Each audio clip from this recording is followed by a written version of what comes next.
Okay, so today we're actually ending the analysis of cross-sectional data with the treatment of the GMM, General Methods of Moments framework, primarily for spatial error models. So we started by looking at the maximum likelihood framework and how that applied to the lag and the error model.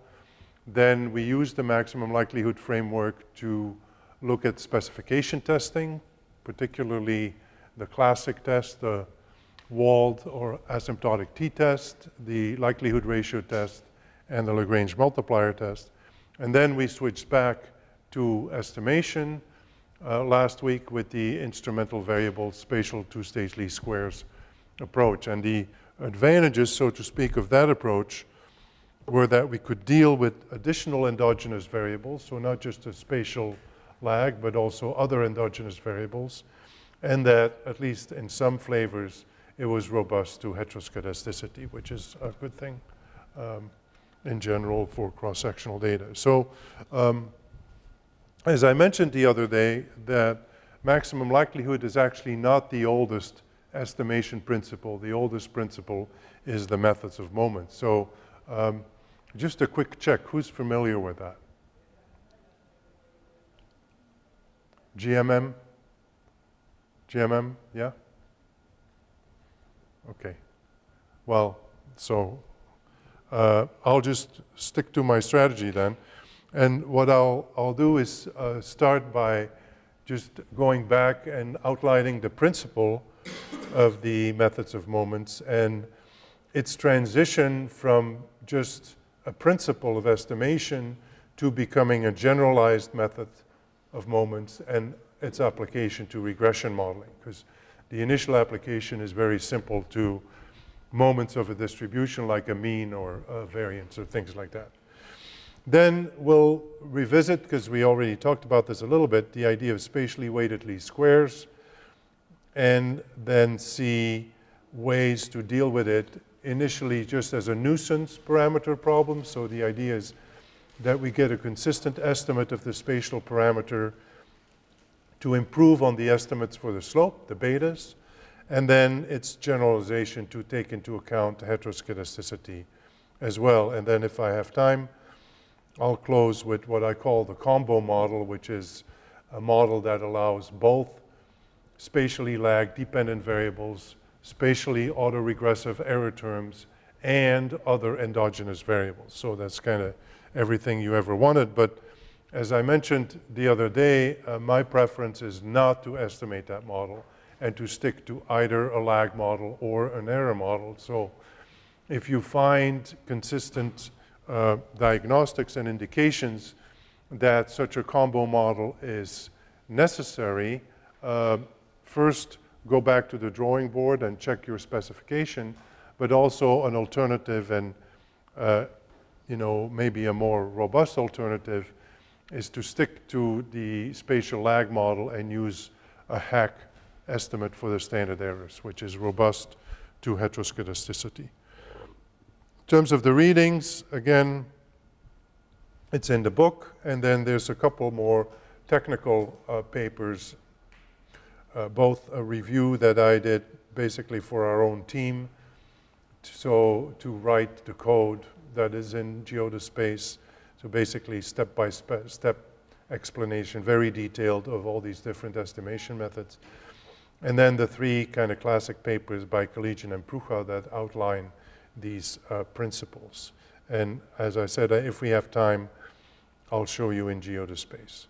So we start with the principle of generalized methods of moment or moment estimation. And the idea is actually very simple. The idea is that you work out a condition, an equation basically, that holds in a population, and then you replace it by the sample. So for example, by definition, these are all definitions, there's nothing magic about it, the expected value of a random variable is the mean. That is just a definition, right? And so if you just rewrite this a little bit, then you can write this that the expected value of the difference between the random variable and its constant mean. Remember, this is classical statistics, the parameters are constants, that is 0, right? And so now the big step is how can we go from this population condition in the unknown parameter to something that you can express in terms of the data, in terms of the sample moments. And basically the principle of moment estimation is to estimate population moments by sample moments. It's, you know, it's not for nothing that this is the oldest estimation principle. It's pretty intuitive, right? If you have something that holds in the population, like a mean or a variance, what would be the best estimate for that? It's taking its sample counterpart. So then, to solve this, because these are all solutions of moment equations, we set up what is called an empirical moment condition. And what's empirical about it is that now we have observations on the random variable. We have this y observed at I, and basically the equation says that summed over all the observations, the difference on average between that magnitude that we can compute from the data and the population parameter is 0. And so this is a very simple equation. It's almost, you know, ridiculously simple.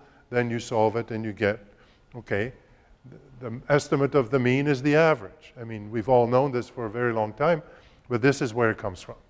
You know, this is the principle behind moment estimation. So how do you then move this very simple principle to regression context? And basically there's two ways to do this. In the end, they're pretty much, in most situations, equivalent.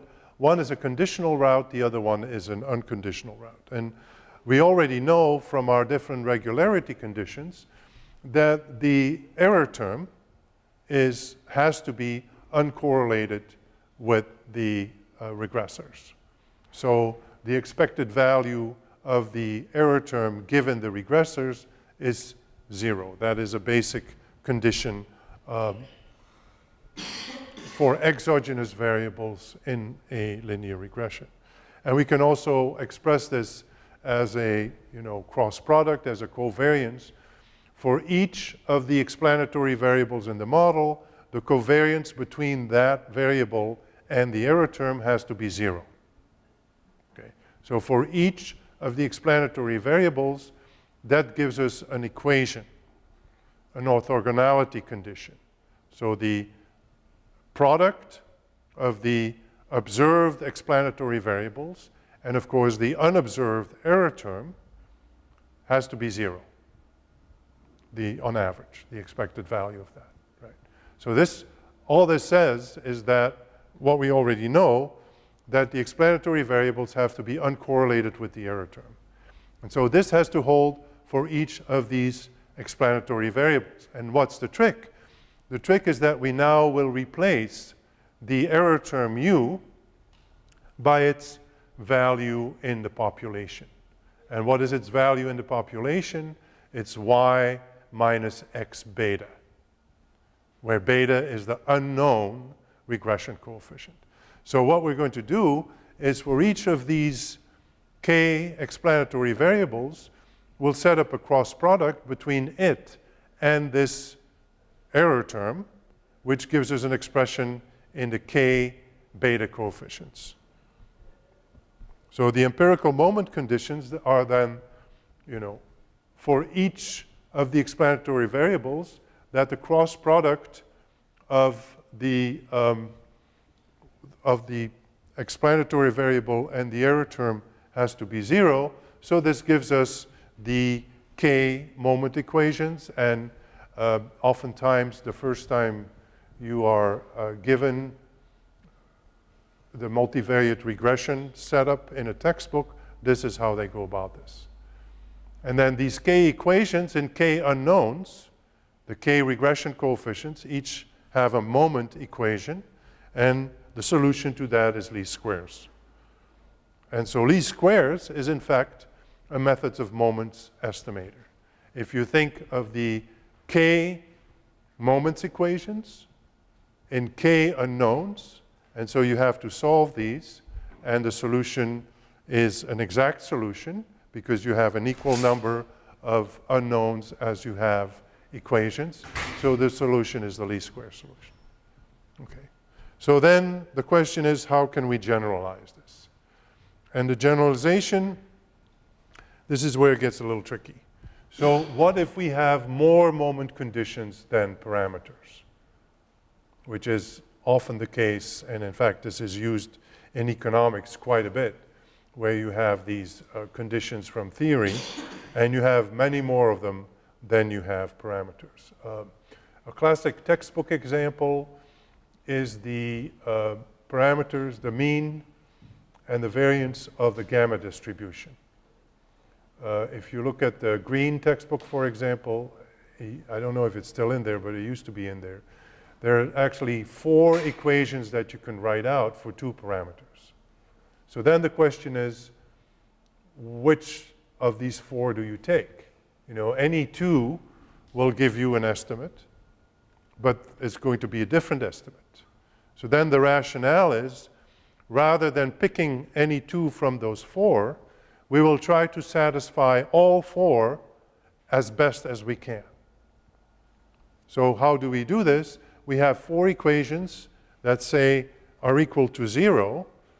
We can take any 2 and make them equal to 0, but then the 2 other ones will not be equal to 0. So we say, as a whole, how do we get them as close to 0 as possible? That's a least squares criterion. So the rationale behind the generalization of the methods of moments is that we have, in general, L number of equations, and you can write them in this very general form. They're equations in the population, so they pertain to the expected value of the true parameters, which we call theta, and then VI has everything, you know, Y, X, instruments, anything you can think of. And so basically these are all orthogonality conditions, and we replace the ones in the population by their sample counterparts. And their sample counterparts are all averages. So all these expressions are 1 over n, and the sum over all the observations. So we have L of these, more than the k parameters. And how do we solve this? We minimize the sum of squares. And then specifically, and that's where the general comes in, we minimize a weighted sum of squares. So these are all the equations. So let's say L equations, L other equations. The cross product of these is the sum of squares. And here is the weighting. And the weighting is the same rationale as we've had before. Remember when I mentioned heteroscedasticity? That's when the error variance is not constant. So in least squares regression, every observation gets the same weight. But if you know that the precision is not constant, why give them equal weight? Instead, you do weighted least squares, where you downweight the ones with large variance and give higher weight to the ones with smaller variance, right? So this is the same rationale. This came up last time too. Remember, every time you have one of these expressions and they involve data, the data have the randomness. The randomness comes from the sample. So each one of these equations you can think of not as an exact equation, but it's a random equation, because it involves variables that have randomness in them. And so anytime you have that, you can quantify the precision of that expression. In other words, you can figure out the variance for that expression. And this is a very powerful way of thinking about things, namely that we will carry out this optimization problem by weighing these individual equations inversely to their variance. So again, it's the same idea. The ones with greater precision we value more. The ones with less precision, with a larger variance, we value less. And so the idea is that we have all these conditions, and we try to find, we know that we can't satisfy them all because there's more equations than unknowns. So we try to satisfy them as best as we can. And because these are random equations, we want to take the randomness of the equations into account. And that will lead us, and I'm just jumping ahead, to an optimal choice of this weighting matrix, which will be the inverse of the variance matrix. And it's always easiest to think of heteroscedasticity in that respect. And then there's a famous paper by Lars Hansen, actually, here in Econ, that spells out the conditions for this GMM estimation, that it is consistent, and the asymptotic distribution is a normal distribution with this very generic variance matrix. So A inverse B, A inverse is very complicated, but in most situations it simplifies quite a bit. So there's three important parts to this. One is this, the sub-zero means, this is a little theoretical trick that econometricians use. This is under the true value of the parameter, which of course you don't know. If you knew it, we wouldn't have this problem, right? But so this says that in the limit, this goes to the true value of the parameters, because the difference between the estimate and the parameter becomes 0.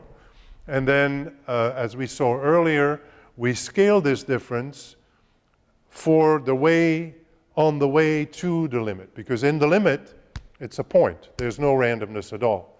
But before we get there, and as long as we scale it by the square root of n, which increases with n, we get something that follows a normal distribution with this expression with three important pieces. One is the partial derivative of the moment conditions, which is usually fairly easy to compute. Two is the weights, the W, and three is this S, which is the variance of the moment conditions. And you see they all have subscript 0, which means for the true parameter value, which of course we don't know. So the actual specific shape of this is a very general expression. The specific shape depends on what you put into this, what is called the data generating process. So do we allow heteroscedasticity? Do we allow spatial autocorrelation? All that structure is in this S part, right? And the S part is a function of the parameters that we don't know in the population. And so then you can see where the choice of an optimal weighting matrix comes from, because if we set W equal to S inverse, then this simplifies greatly. They just cancel out. And that's in fact the optimal weighting matrix principle, where this very complicated expression shortens quite a bit, and the expression for the variance becomes pretty straightforward. However, we do have to get a consistent estimate for the precision, which is the inverse of the variance, right? And depending on the data generating process that we employ, that could be very difficult to impossible, actually. So then in practice, how this works is that we typically have at least a two-step process, sometimes multiple steps. The first step is we try to get a first consistent approximation. So we do typically an easy estimation where the weighting matrix is like identity matrix. As long as we can have consistency, we're in business, right? And then in the second step, so sometimes in a third step, you plug these estimates in so that you actually have something for the weights. Say we get an estimate for the spatial autoregressive parameter, so we can plug in the inverse variance in a spatial model, and then we're in business. We have our weighting matrix, and then everything just falls out naturally. So this is a very general principle. This can be applied in many different circumstances, also non-statistical ones. The tricky part is, of course, what is S and what is the structure of S, and how do we get consistent estimates, I mean, I just say obtain consistent estimates, like this is just going to happen, right? You really have to think about that and then establish, as is always very difficult, how these laws of large numbers and central limit theorems also apply in the spatial case. Spatial case, which is characterized by changing data structures as we go to the limit, which is a very non-traditional setup. Okay.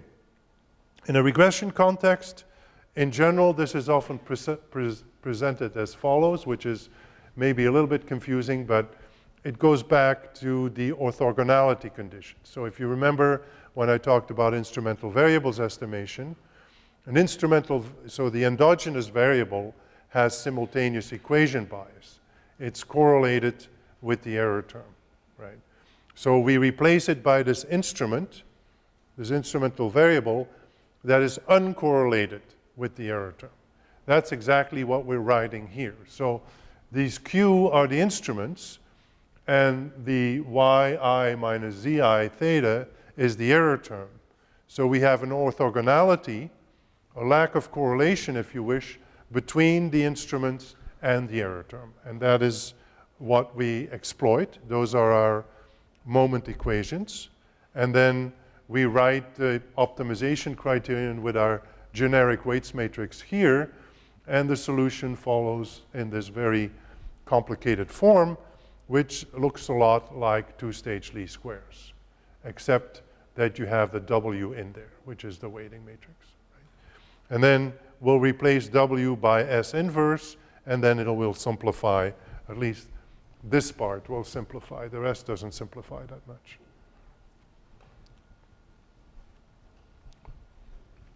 So the expression looks a lot like a, if you wish, a generalized two-stage least squares. So if you know about generalized least squares, that's just like least squares but with a piece in the middle. This inverse variance is in the middle in generalized least squares. So this is like a generalized two-stage least squares, where the variance is in the middle, the inverse variance is in the middle, and these are the products of the original variables with the instruments, and it always has the same structure.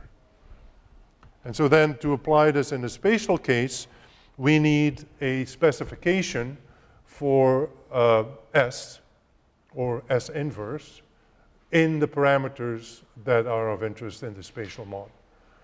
So the specification that we use for this is a spatial autoregressive process for the error terms in one parameter. So S conveniently becomes a function of a single parameter. And so then we can plug that into the optimization process. So very general, here's the progression. We start with the principle that an expected value in the population has a counterpart as an average in the sample. That gives us a way to estimate a range of different parameters. We exploit this in a regression context by expressing the uncorrelatedness of the explanatory variables and the error term. And that gives us, in a perfect case, a K equations, K unknowns, OLS.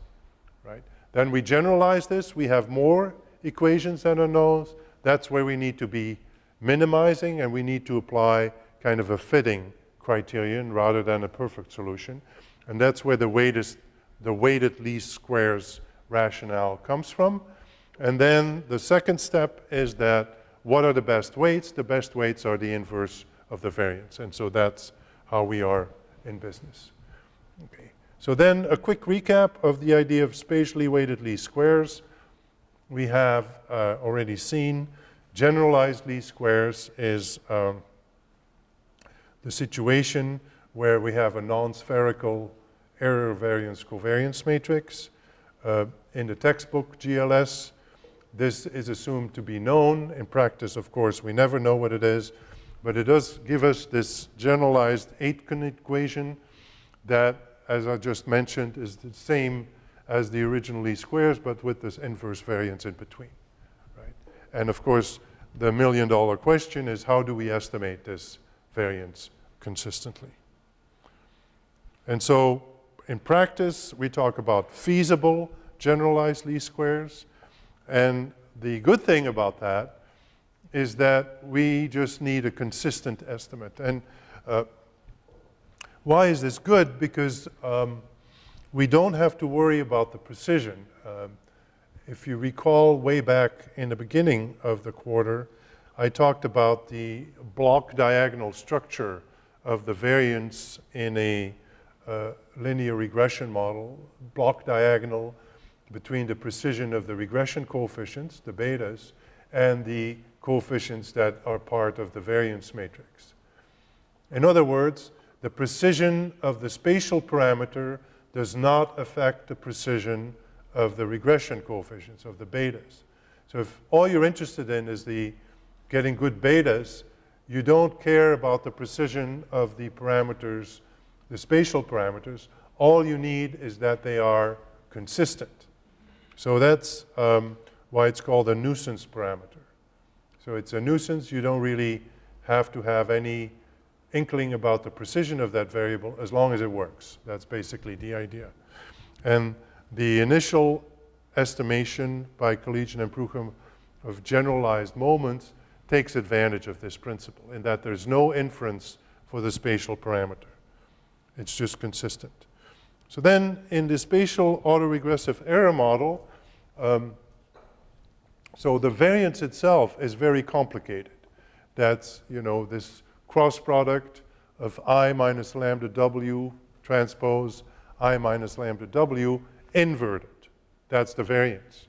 So then the inverse variance is easy, right? It's the opposite for the moving average model. For the moving average model, the variance is very simple, but the inverse variance is very complicated because it's an inverse, right? So if you work this out and you plug this in this GLS expression, the sigma squares cancel out between the x prime x part and the x prime y part.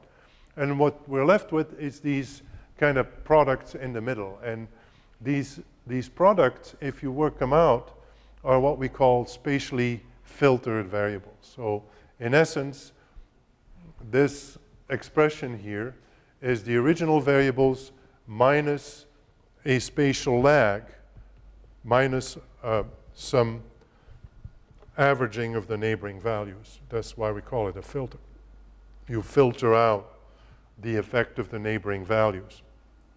And the same for the dependent variables. So assuming that we have lambda, we can quickly and easily compute these and just carry out ordinary least squares on the spatially filtered variables. And that's the idea of what is called spatial Cochrane-Orcutt in the literature, and that's the idea behind this nuisance parameter. So once you have a consistent estimate for lambda, you don't have to know anything about its precision. You're in business, you just plug it in here, and you have your spatially weighted least squares. So that's very easy to do. And this principle comes back actually in a number of other instances as well. And then the variance is the same thing. The variance simply takes these spatially filtered variables and plugs them in there. So the whole thing is very straightforward, is just like ordinary least squares on the spatially filtered variables, of course, assuming that you have a consistent estimate for lambda. So all the effort in this spatial error estimation is getting a consistent estimate for lambda. And we've already seen this. When we did the maximum likelihood, that gave us a consistent estimate for lambda. But that was kind of going brute force. We saw it was a very complicated likelihood function with these determinants and inverses and all that stuff.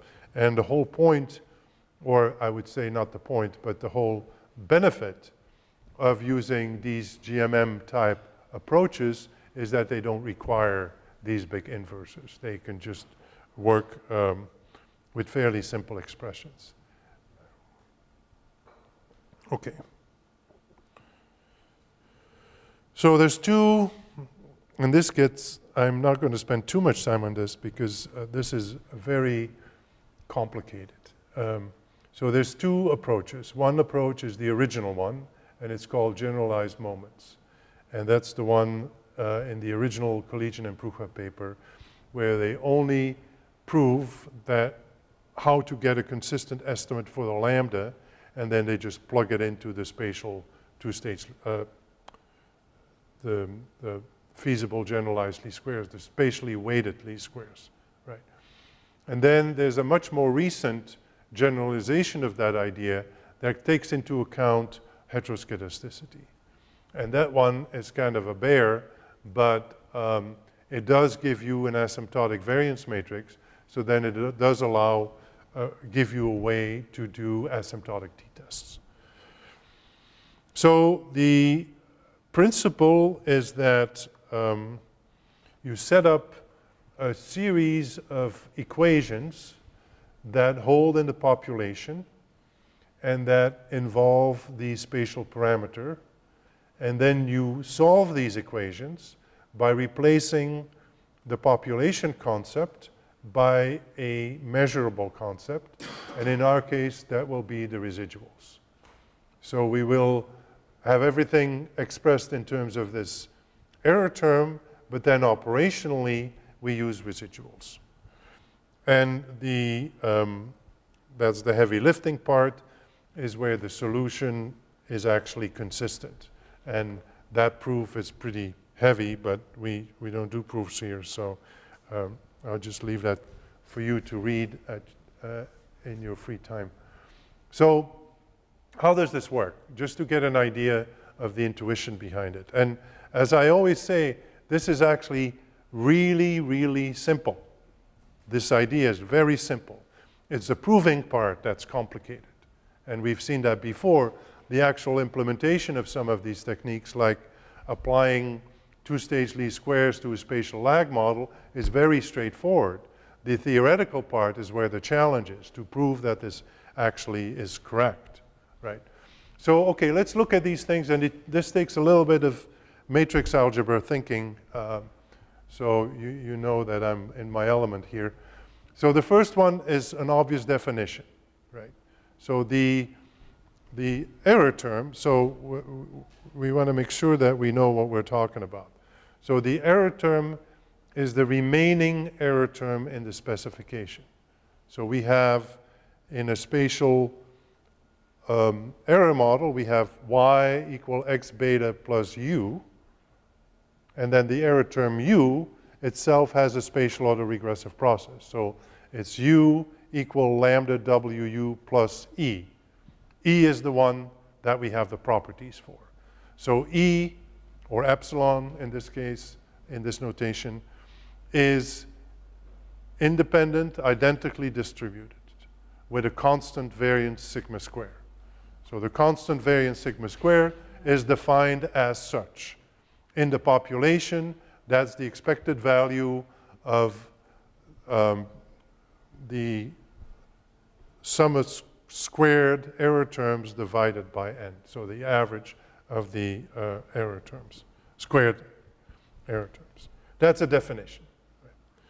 So let's do the third one next.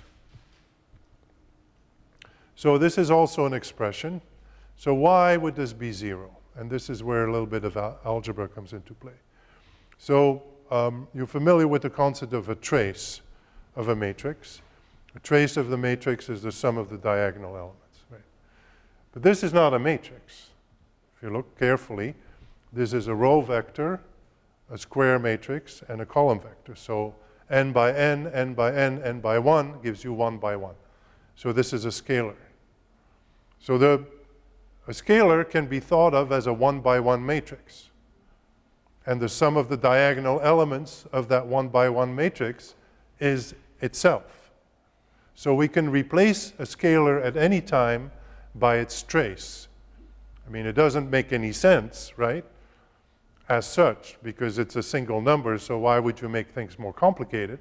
But it does make sense when you have expressions like this, because the trace is insensitive to reordering, as long as you keep circling in the right way. So the trace of this expression is the same as the trace of w prime epsilon epsilon prime is the same as a trace of epsilon epsilon prime W prime. You can just keep, you can't change the order, the relative positioning, but you can't change the relative positioning, but you can keep circling them around. So if we do that and we move this one to the end, the W prime is not stochastic, so the expected value thing doesn't apply to that. It only applies to epsilon epsilon prime.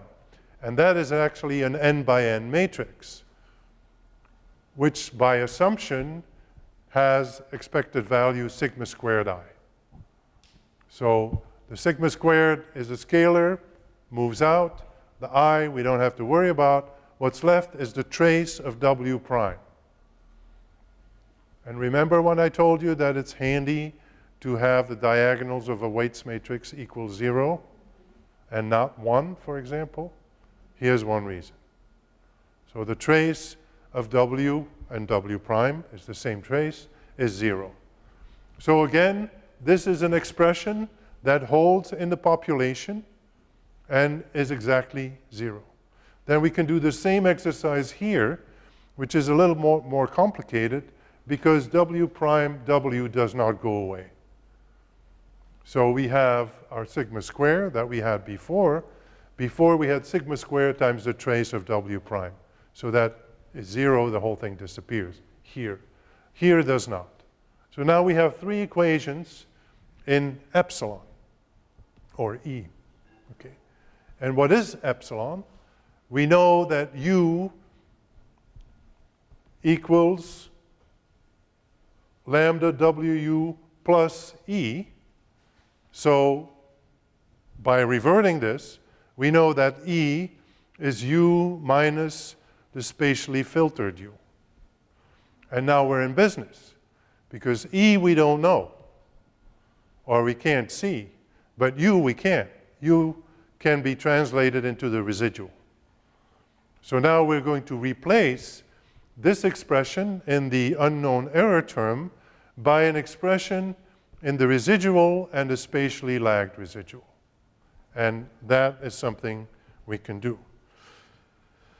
So if we do this for these three equations and we reshuffle things a little bit, then we end up with this minor monster. Wait till you see the major monster, but this is a minor monster where we have three equations.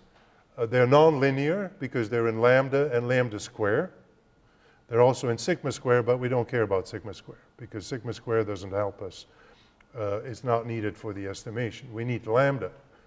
We need a consistent estimate for lambda. So the theoretically challenging part is to proving that the solution of this gives us a consistent estimate for lambda. Mechanically, this is very easy to do. Basically, we take the residuals, we get a spatial lag of the residuals, we get a spatial lag of the spatial lag of the residuals. And we plug them in here. You know, three equations, two unknowns, it's nonlinear. We apply nonlinear least squares, that gives us a lambda. And then we plug that lambda into the spatially weighted least squares and we're done, right? That's the generalized moment approach. So Collegian and Prucha call this spatial Cochrane-Urquhart. Basically, it's a two-step process. So you first step OLS, get the residuals, get their spatial lags and the spatial lags of the spatial lags, plug them in this three-equation system, get an estimate for lambda, and then you plug the lambda estimate in here in these spatially filtered variables and carry out least squares on the spatially filtered variables, and we're done. So that's a very simple procedure. The output looks something like this, which is disconcerting to many because this is blank. And the reason it's blank is that there's no variance estimate because all we have is this lambda that's a solution of that system of equations. It's consistent. We plug it in here and we're good, right? This principle can be generalized to two-stage least squares. So if we have endogenous variables, we can do the same thing. We get the residuals of the two-stage least squares, we plug them into these equations, we solve for lambda, and then in the second stage, this, we have the same thing. So this is a typical output. Again, as I mentioned before, in GeoDa space, we take unemployment as endogenous. We have 3 instruments for that. So this is actually a second stage, spatially weighted 2-stage least squares. It's the idea of GLS, generalized least squares, but applied to this 2-stage least squares setup. Right? So the expressions are a little bit more complicated. I won't give them to you, but it's the same idea. So you go the first stage, 2-stage least squares, you get your residuals, you plug them in these equations, you get a lambda, you get spatially filtered variables of everything, you know, endogenous variables, exogenous variables, instruments, everything is spatially filtered, and then you run it again. But no inference for lambda, and that's a bit of a, I mean, makes people uncomfortable. So this was generalized, this approach was generalized a little more recently, actually to a very general setup that I won't get into, by allowing heteroscedasticity. So instead of having the sigma squared I, that is a very clean expression, we have this thing here, which is the expected value of each individual squared error term. So this is heteroscedasticity. And we have, as before, these expressions for the spatially lagged error terms in the cross products. The first one has them both. So this is where W prime W comes in. This is where just W comes in. And then things get very complicated, right? So you can first rewrite this in general so that you can write them as 2 simple equations with A1 and A2. A2 is just W. A1 is this difference, which you can show is exactly the same as what we just wrote. But it's just to tell you, it's the same principle. We're going to end up with a bunch of equations in the residuals and their spatial lags and the spatial lags of the spatial lags. But these equations will be much more complicated. So same idea, operational moment conditions, we plug in the residuals. The strategy is, first step, we're going to solve these moment equations. In a second step, and that's where the generalized part come in, we're going to come up with a weighting matrix. And this weighting matrix will be the inverse of the variance. And that's the really tricky part, right? And then at the, there's a third step where you actually have an expression for the asymptotic variance matrix, which is also very complicated. So I'm going to flip through this very quickly. This is how you set this up, and you can see how it gets, more and more complicated. We have these big matrices and their traces, and so these are the kinds of equations you have to solve, and you plug in the parameters. The asymptotic variance matrix, again, I'm going to go through this very quickly. The bottom line is that you have one, and so you can carry out an asymptotic t-test on the lambda parameter. And here's an example of straightforward spatially weighted least squares where you have an estimate of the lambda, and now we have standard errors. And these standard errors are based on this asymptotic, this very complicated business here. So the main thing between these two methods, and the reason I talk about both of them is because I feel that it's easier to get an intuition for how this works with the simple case, the generalized moment case. Now, the more practical case, as I keep mentioning, is the one that takes into account heteroscedasticity. So the second one is actually the more practical one. So in your actual work, you will never use the first one because you want to get an asymptotic standard error. You want to do an asymptotic t-test. But to get it, at least from my perspective, it's easier to look at the equations for the first one. You can visualize them. the equations for the general case are way too complicated to get any kind of intuition for what's going on. I mean, even I feel that way. So, you know, I'm not going to force it on you. But just to give you a sense of how these compare, and they're not that different actually. So it's a very, you see all the standard errors are pretty much in the same ballpark. There are some differences, so the maximum likelihood one is there for reference sake, so that's basically 0.3, and then most of these are 0.3, but then a couple of these are much lower, and the ones that are lower, as it turns out, are the ones that do not take into account the heteroscedasticity. So this is the kind of sensitivity analysis that I do want you to do in your own empirical paper. So you'll run a bunch of these, not all of these, this is too much, but especially look at the difference between methods that take into account heteroscedasticity and those that don't, you know, and also very importantly the hack standard error approach as an alternative. And then as I mentioned, the final case is the one that I really don't want you to use, but I feel I have to talk about it because some people really like this. And that's the double model, what I call the combo model in the book. So that's a model that combines both a spatial lag specification with a spatial autoregressive error term, right? And if we plug the reduced form for the error term into here, we basically get a monster. And the reason why I don't like this expression is that it becomes very difficult to track the spillover effects, because there's spillover effects in the error term and there's spillover effects in the substantive part. And the bad thing is, if you remember, the reduced form of the spatial lag model is this I minus rho W1 inverse pre-multiplying all the pieces, right? So that's pretty straightforward for x beta, but for the error term, that is a double inverse.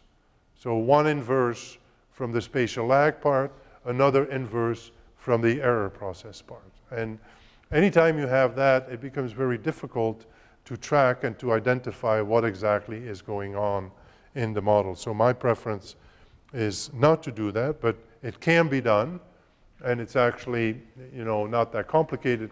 It is very complicated to do this in a maximum likelihood setup because the objective function becomes very heavy, you have two Jacobians, one for the lag part and one for the error part, so that's a lot of large matrices that need to be inverted and determinants computed for. But the principle is the same as what we've seen before. It's this filtering approach. So you need to get a lambda.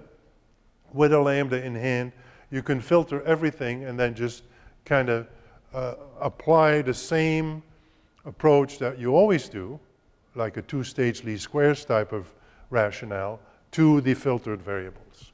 So to get the filtered variables, you need a consistent estimate for the lambda, which we now know how to do. So this is all pretty much straightforward. It's a multi-step procedure. You get the residuals from the spatial two-stage least squares. You plug them into these equations, which themselves have two, sometimes multiple steps to get to the lambda. Then you create your filtered variables and you do spatial two-stage least squares again. Right? So, I mean, it's kind of a pain, but in GeoDa space, this is just click, click, click. And so this is an example of such a model where you have both a spatially lag-dependent variable and a lambda for the error term.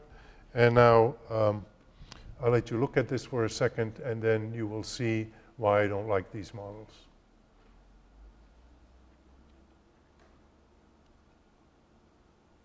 What is going on here? Look at the two spatial coefficients. They seem to cancel each other out. Exactly. Yeah. And this is happens a lot. So typically, I mean, I shouldn't say this, but I can formulate it a little bit differently. every single time I've ran a model like this, it came out this way, with one parameter positive and the other one negative. Now, in space, a positive and a negative spatial autoregressive process are very different things. A positive coefficient is a clustering of like values. A negative coefficient is extreme heterogeneity. It's a checkerboard pattern. You know, things are just jumping all over the place. So you really, in a sense, at least my interpretation of this is that you're capturing two different things. The positive coefficient is capturing a clustering. The negative coefficient is capturing extreme heterogeneity and maybe heteroscedasticity in another form. So that's why my preference for a model like this is to keep it clean, run a spatial lag model as such, and then apply a hack standard error to capture whatever remaining spatial effects may be present. And the advantage of that is that that also captures the heteroscedasticity. This is captured here as well. This is what makes me, I'm always a little puzzled when I see these kinds of results. But unfortunately, you know, and I've run hundreds of these, and just about every time it's like that. You know, maybe not as close as here. Basically, they're the same, you know, 0.45 and 0.44 with opposite signs. It's not always exactly like that, but it tends to be opposite signs. And so if we run the most general form, which is the one with the endogeneity, so here you see, you know, the two forms of endogeneity, the spatial lag and unemployment, and on all the different instruments that are used. And this works, but again, the results are not exactly what I would find intuitive. And this kind of puts it all together where you see the results, and, you know, all the combo ones, you see plus, minus, plus, minus, plus, minus, plus, minus, plus, minus. So I'm not making this up. This is something that I keep running into. So the moral of the story is, if you're going to do this kind of model in your empirical paper, you better have a really good story of why this is necessary. Right? And it's not because it is in GeoDa space, because it's there. I had my arm twisted to put it in there, but I don't like it to be in there. So don't do that. So that concludes this part. I'm going to show you how to do this in GeoDa space, but that's pretty self-explanatory, I always think, but maybe not everybody thinks that. So the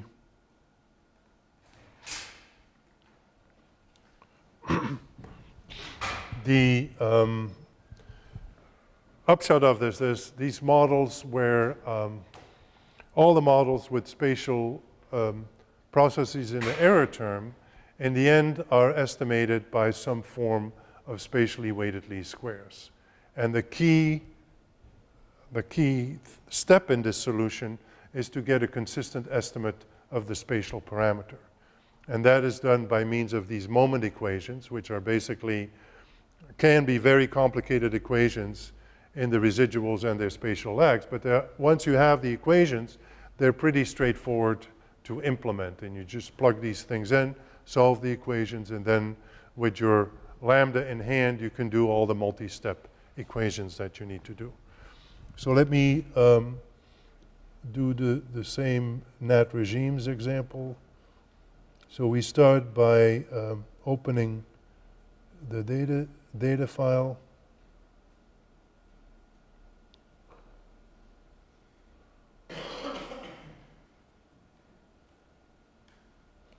And here's the Nat regimes.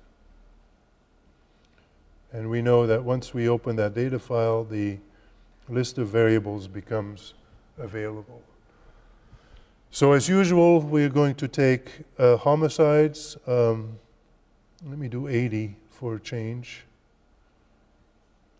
So then we have our resource deprivation, 80, our population profile, unemployment, and let's say this one. And we have to have the model weights, which are the queen weights,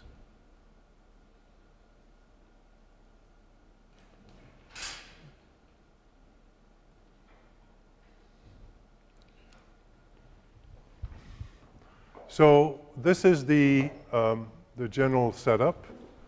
Now we have to choose the model type, which is the spatial error.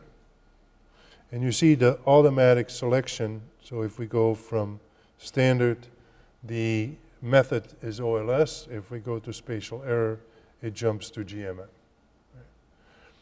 And then we have a choice between KP hat or not. And before I go there, I want to show you this, which we talked about last week too.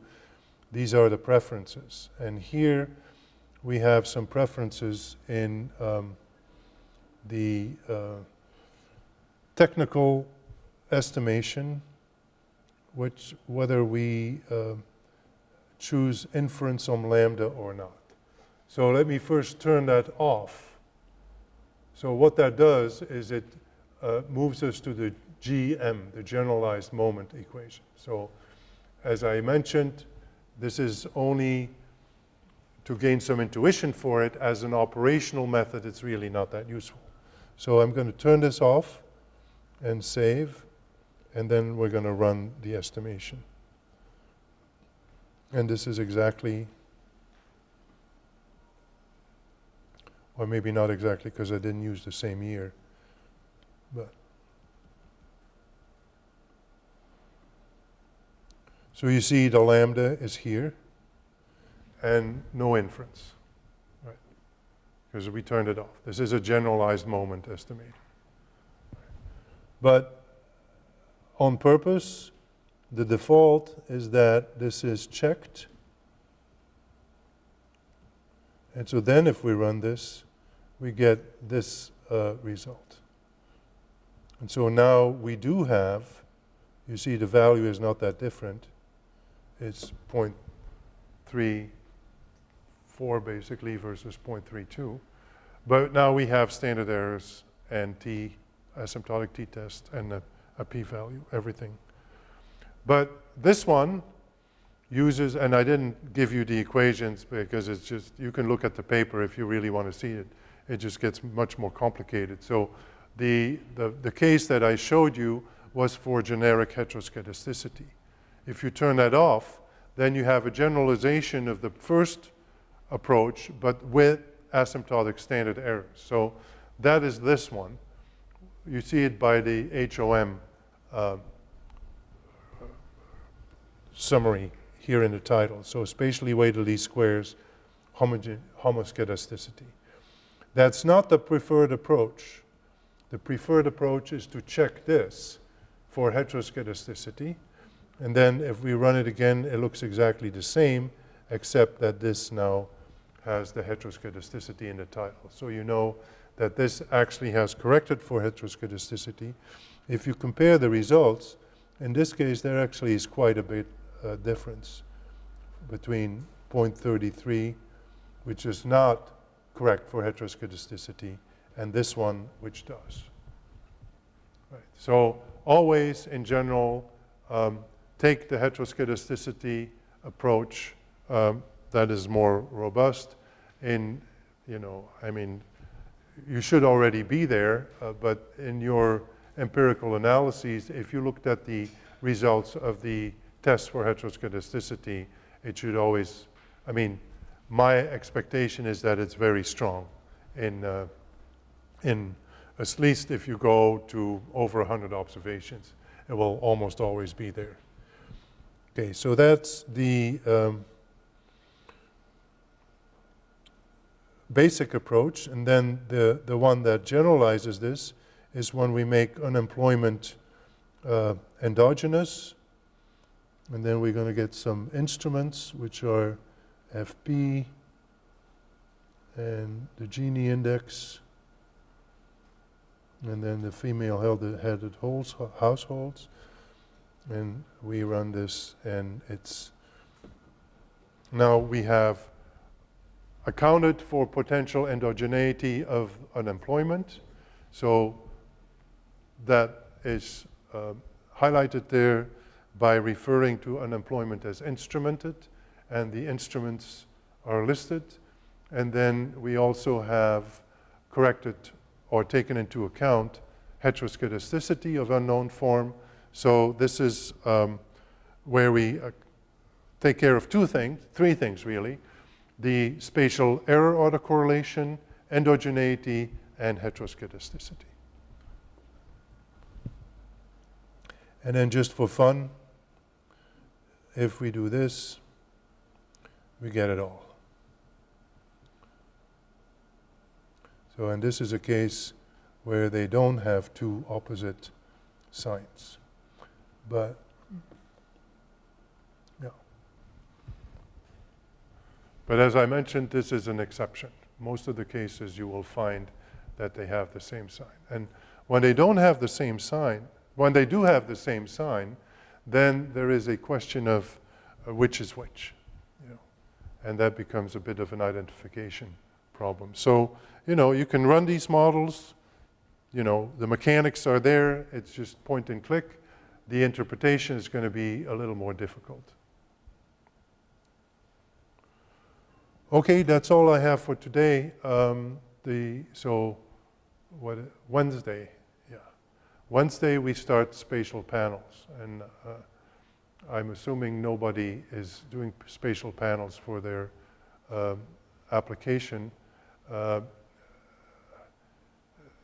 And you know, there's a reason for this. The software isn't quite ready for prime time. So we have pooled panel regression in GeoDa, which does work, but it's a bit unrealistic because it doesn't allow for heteroscedasticity and all that stuff. And then the R package, SPLM, I just spent/wasted hours and hours trying to get it to converge, and it just doesn't converge. And then the stuff that we have in SPReg is, it works, but it's all command line, and I didn't want to, you know, force that on you at this late stage of the quarter, but presumably, well, hopefully by the end of the summer, we'll have it operational, and it will be included in GeoDa proper. But that's where things stand.